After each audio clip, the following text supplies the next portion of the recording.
Hi friends, welcome to our channel. కొలతలు మరియు ప్రమాణాలపై కొన్ని important GK questions and answers ఈ వీడియోలో చెప్పడం జరిగింది. అయితే ఈ సెక్షన్ నుండి 1 నుండి 3 క్వశ్చన్స్ ఏ కాంపిటేటివ్ ఎగ్జామ్లోనైనా రావడం జరుగుతుంది కనుక ప్రతి ఒక్కరికి ఈ వీడియో ఉపయోగపడుతుంది. ఫస్ట్ క్వశ్చన్, ఒక అంగుళంలో ఎన్ని సెంటీమీటర్లు ఉంటాయి? Answer option B 2.54 centimetres. ఒక అంగుళం అనేది 2.54 సెంటీమీటర్లకు సమానమని అంతర్జాతీయ ప్రమాణాలు పేర్కొంటున్నాయి. నెక్స్ట్ వన్, ఒక కిలోగ్రామ్ కేజీలో ఎన్ని మిల్లీగ్రాములు ఉంటాయి? Answer option D 1 million milligrams. ఒక కిలోగ్రామ్ అంటే 1000 గ్రాములు, ప్రతి గ్రాములో 1000 మిల్లీగ్రాములు ఉంటాయి కాబట్టి 1 కిలోగ్రాములో 1 మిలియన్ మిల్లీగ్రాములు ఉంటాయి.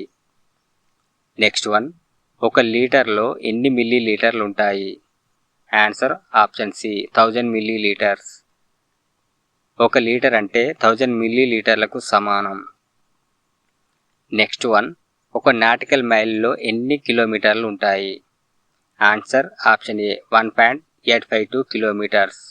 ఒక నాటికల్ మైల్ అంటే 1.852 కిలోమీటర్లకు సమానం.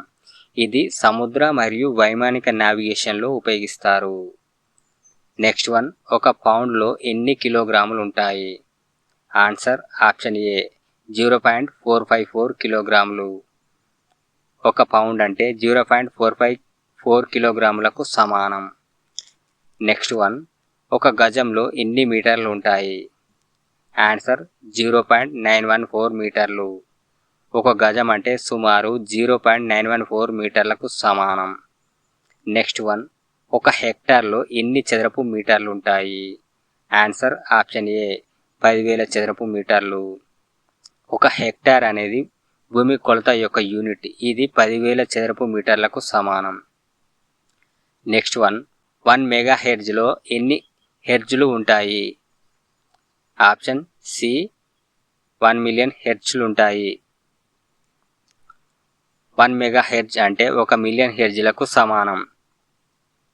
నెక్స్ట్ వన్, ఒక ఆస్ట్రోనామికల్ యూనిట్లో ఎన్ని కిలోమీటర్లు ఉంటాయి? ఆన్సర్ ఆప్షన్ ఏ 149.6 మిలియన్ కిలోమీటర్లు. ఒక ఆస్ట్రోనామికల్ యూనిట్ అనేది భూమి నుండి సూర్యుడి వరకు సగటు దూరం. ఇది సుమారు 1.496 మిలియన్ కిలోమీటర్లకు సమానం. నెక్స్ట్ వన్, 1 ప్యారెక్స్లో ఎన్ని కాంతి సంవత్సరాలు ఉంటాయి? ఆన్సర్ ఆప్షన్ బి 3.26 కాంతి సంవత్సరాలు. 1 ప్యారెక్స్ అంటే 3.26 కాంతి సంవత్సరాలు. ఇది ఖగోళ శాస్త్రంలో దూరాలను కొలిచే ప్రధాన unit. Like, comment, and subscribe.